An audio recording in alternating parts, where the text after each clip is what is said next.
주님의 사랑하심을 여러분께 전합니다. 수요 성경 강해 예수님의 기적의 의미 세 번째 시간입니다. 오늘 왕의 신하의 아들을 고치신 그 기적의 은혜를 함께 나누겠습니다. 요한복음 4장 46절에서 54절 말씀입니다.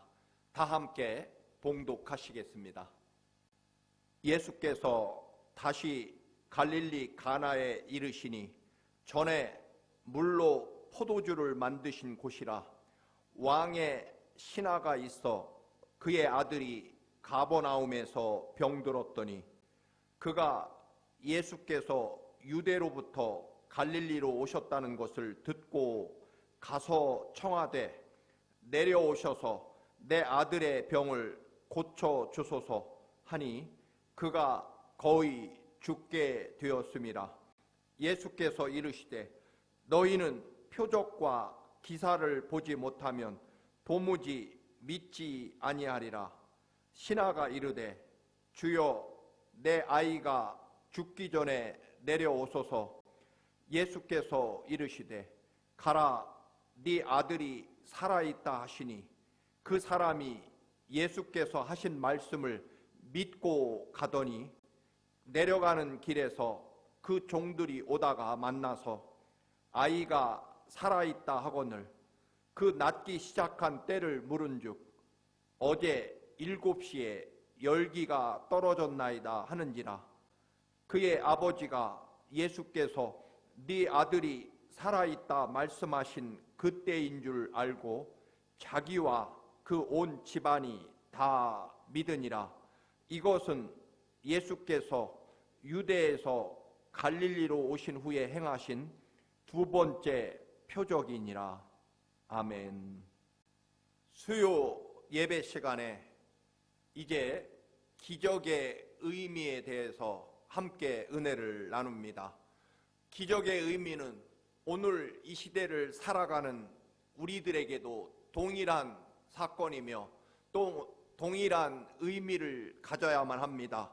왜냐하면 주님은 그 전에 물로 포도주를 만드시던 그 기적을 행하시던 혹은 죽은 나사로를 무덤에서 불러내시는 그 예수님과 오늘 우리가 믿는 예수 그리스도는 동일하신 주님이시고 오늘도 여전히 살아계셔서 그 주님께서 심지어는 십자가에 우리 대신 죽으시기까지 그렇게까지 우리를 사랑하시는 주님이시기 때문에 오늘 이 시대를 살아가는 우리들에게도 주님은 여전히 동일하게 살아계시며 또한 우리가 믿고 간구할 때 주님께서 동일하게 오늘 이 시대를 살아가는 우리에게도 여전히 놀랍고 위대한 기적과 생명으로 우리와 함께 하심을 믿는다는 것입니다.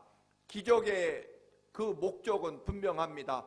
우리에게 하나님의 나라가 어떤 곳인지, 즉 하나님의 나라에서는 이런 기적과 권능이 일상적이며 또한 하나님께서는 이런 기적을 일으켜서 믿음 없는 우리에게 하나님의 살아계심과 능력을 보여주셔서 하나님이 약속하신 것은 반드시 인간의 생각과 판단으로는 불가능해 보여도 하나님께서 원하시면 반드시 이루어진다라고 하는 것을 우리가 믿게 하려고 주님께서는 기적을 사용하신다는 것입니다.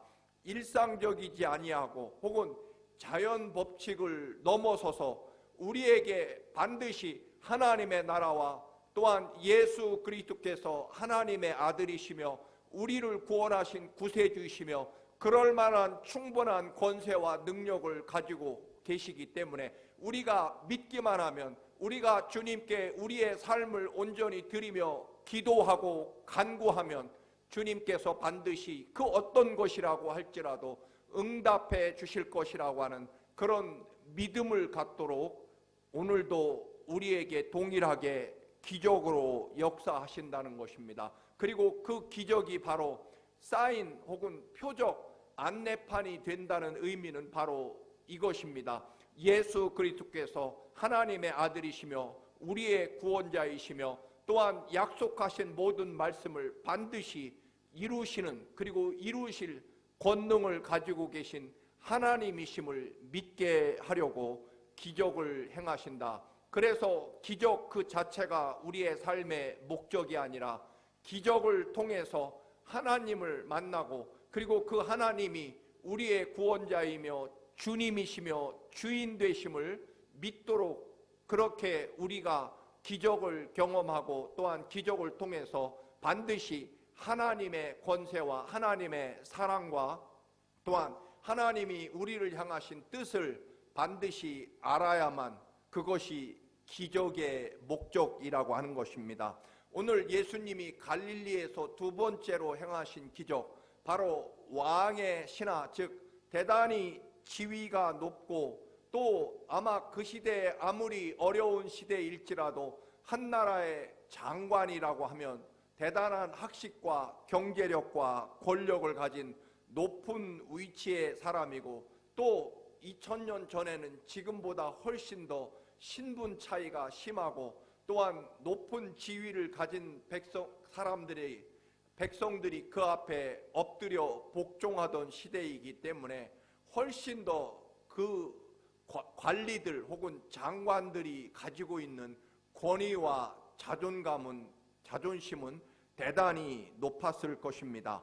그런데 그 신하의 아들이 결국 질병으로 거의 죽어가게 됩니다.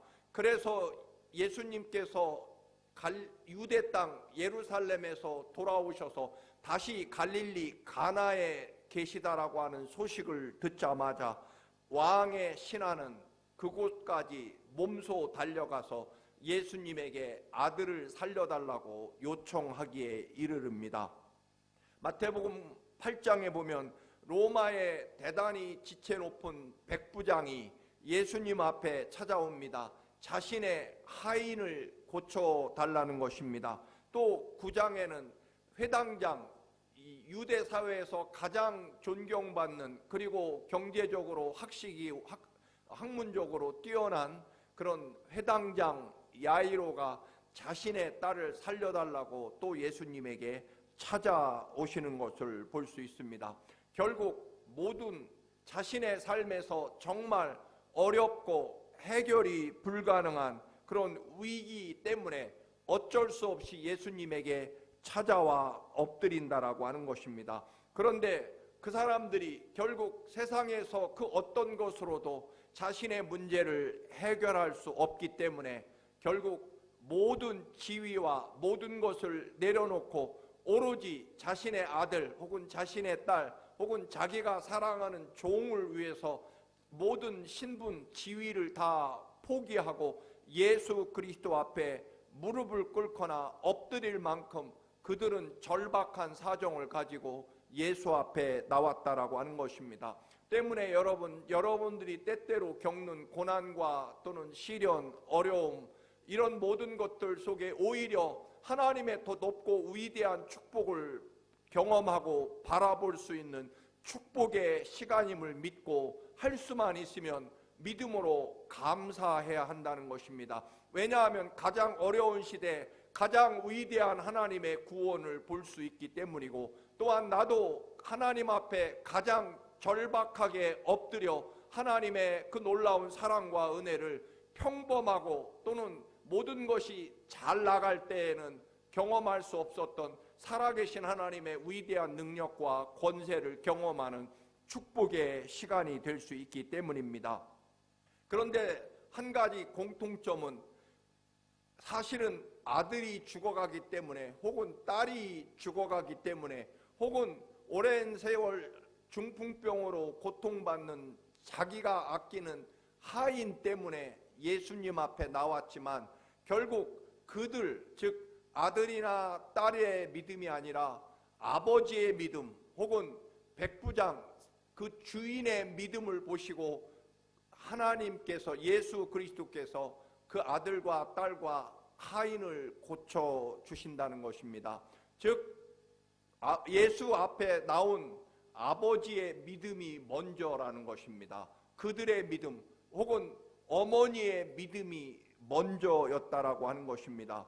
그래서 그 유명한 마가복음 9장 23절에 보면 자기 아들이 요즘 말로 간질병에 걸려서 늘 불에도 물에도 넘어지는 그 아들을 위해서 예수님 앞에 나왔더니 예수님은 산에 올라가셨고 제자들이 고치지 못합니다. 산에서 내려오신 예수님을 향해 할 수만 있으면, 무엇을 하실 수 있으면 제 아들을 고쳐주옵소서, 당신의 제자들이 고치지 못했습니다라고 말하자 예수님이 분명하게 선언하시죠. 할 수 있거든이 무슨 말이냐, 믿는 자에겐 능치 못함이 없다라고 주님이 말씀하시면서 아버지의 믿음을 올바로 세우신 다음에 아들을 고쳐주십니다.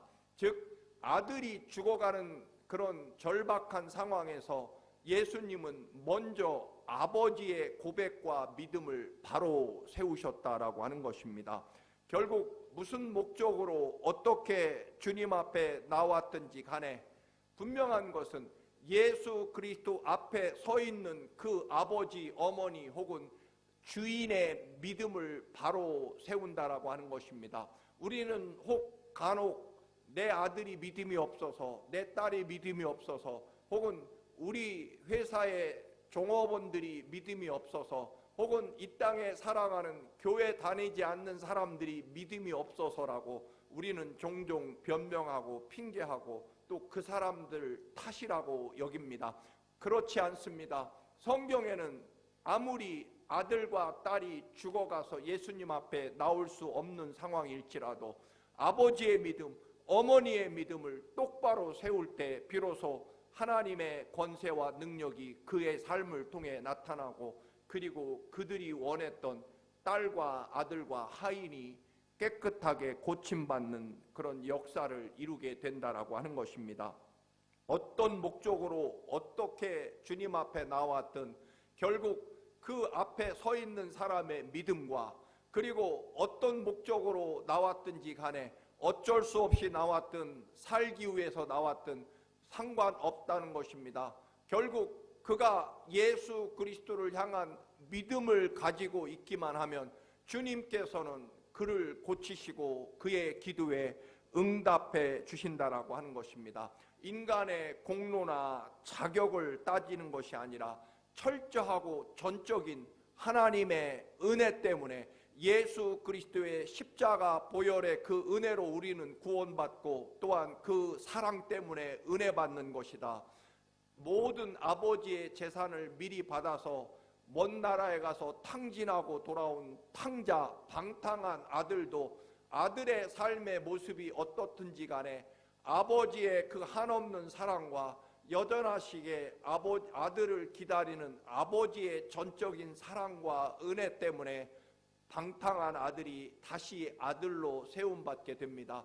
아버지 앞에 돌아오는 그 돌아옴, 그것 때문에 아버지는 여전히 아들을 소중하게 사랑으로 맞이해 주었다라고 하는 것입니다.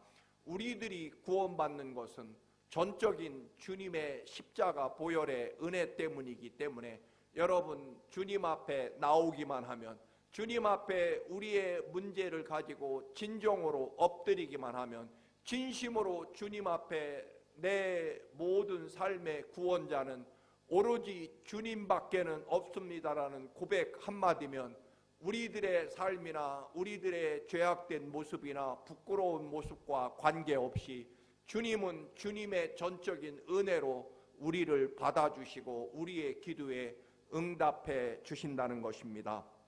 예수님이 유대 땅에서 돌아오셔서 다시 갈릴리 가나에 계시다라고 하자 왕의 신하는 그 가나까지 가버나움에서 걸어서 거의 이틀 길을 걸어서 예수님이 계신 곳까지 찾아가게 됩니다.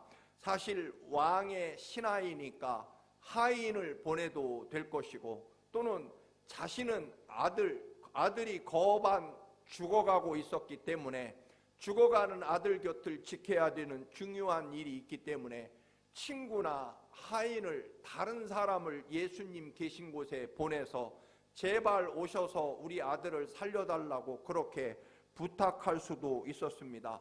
그러나 왕의 신하는 결국 아들을 살리겠다는 일념하에, 그리고 얼마나 예수 그리스도의 은혜를 사모하고 간절히 구했으면 주님만이 이제 내 마지막 희망이며 주님만이 내 모든 것에 모든 기도를 응답해 주시고 내 아들을 살려주실 수 있는 유일한 분이라고 하는 것을 믿었기 때문에, 사실 아들이 죽어갈 그런 순간에도 결국 직접 가버나움에서 가나까지 걸어가서 예수 그리스도 앞에 엎드렸다라고 하는 것입니다.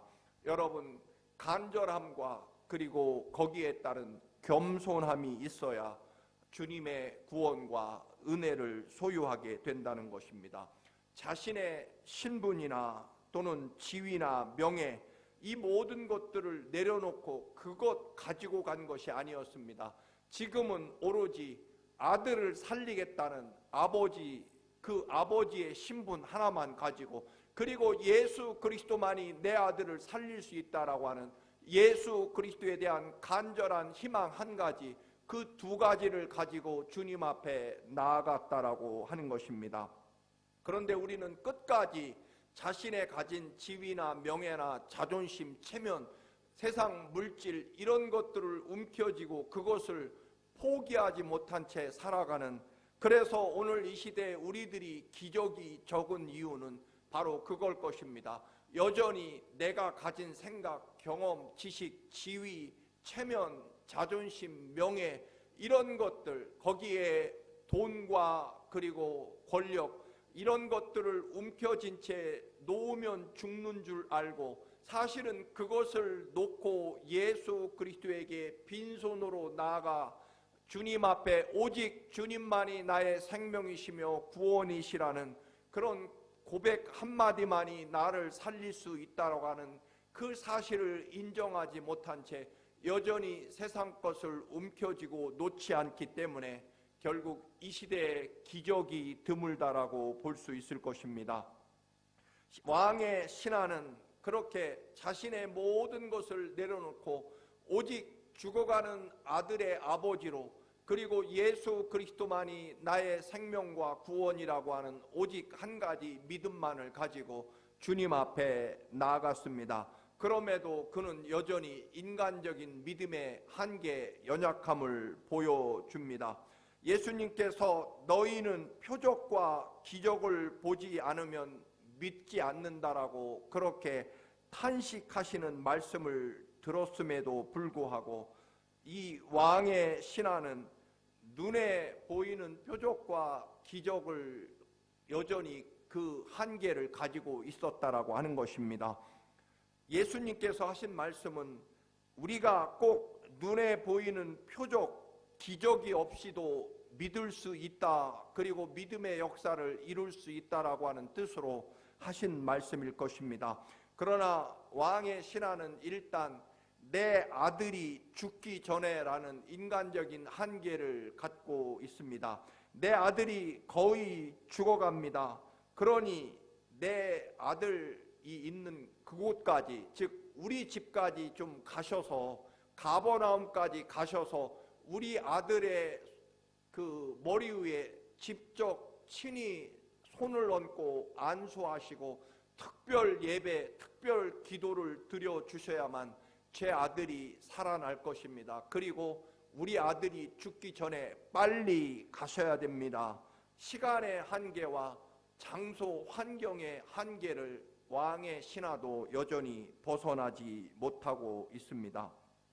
그래서 이 백부장과 같은, 백부장은 예수님이 내가 너희 집에 가서 하인을 고쳐주겠다고 말씀하시자 백부장은 오히려 주님이 여기서 말씀만 하셔도 저 집에 있는 제 하인이 나을 것을 믿습니다. 주님이 친히 저희 집까지 가시지 않아도 여기서 말씀하시면 그곳에서 주님이 그 제 하인을 고치실 수 있다라고 믿습니다. 즉 주님이 선포하시고 선언하시는 말씀은 인간적인 거리나 또는 환경과 한계를 충분히 넘어서서 그곳에서 역사하신다 하는 말씀입니다. 주님은 여기에서 말씀하십시오.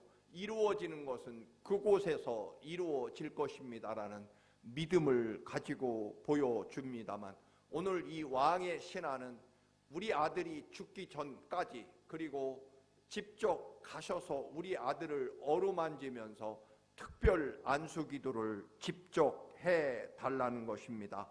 그러자 예수님이 말씀하십니다. 그냥 가거라. 내가 직접 너희 집까지 가지 않아도, 내가 특별 안수기도를 직접 아들에게 하지 않아도 네 아들은 이미 나았다는 것입니다. 주님은 이미 왕의 신하가 이 먼 곳 갈릴리 가나까지 친히 찾아와서 주님 앞에 엎드리는 그 믿음, 주님 앞에 믿음을 가지고 이곳까지 오는 도중에 이미 아버지의 그런 믿음을 통해서 아들이 고침받았다라고 선포해 주십니다.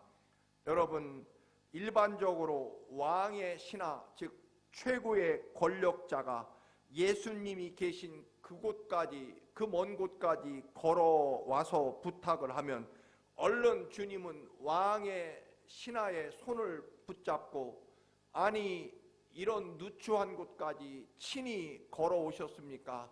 이틀씩이나 먼 길을 찾아오셨습니까?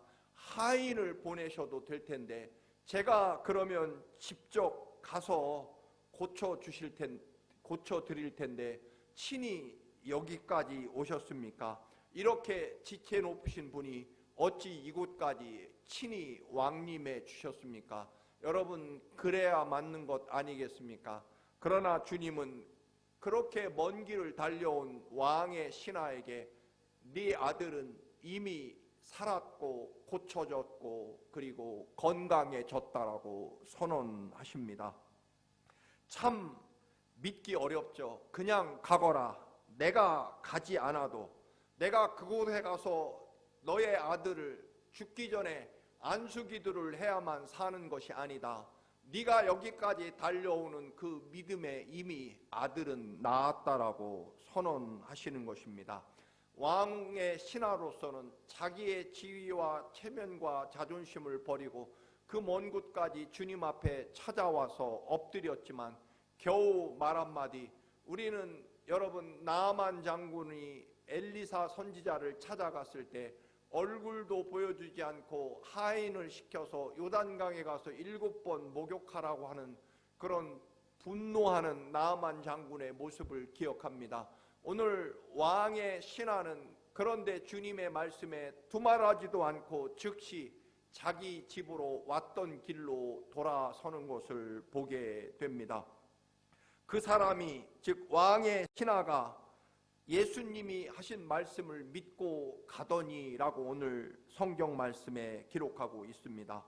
참 믿기 어렵고, 혹여 나를 놀리나, 내가 어떻게 여기까지 왔는데 내 아들이 죽을지도 모르는데 마지막 임종을 지키지도 못할 각오를 하고, 그리고 내가 이 나라의 왕의 신하로 최고의 권력과 존경을 받으며 모든 백성들이 내 앞에 무릎을 꿇는 이런 사람인데 내가 이곳까지 찾아왔는데, 그러면 친히 내 손을 잡고 우리 아들 집으로 달려가야 마땅함에도 겨우 네 아들은 벌써 나았다, 내가 너희 집까지 갈 필요가 없다라고 그렇게 겨우 그 먼 곳까지 달려온 왕의 신하의 수고와 자존심과 체면에 비해서 주님의 말씀은 참으로 간단합니다.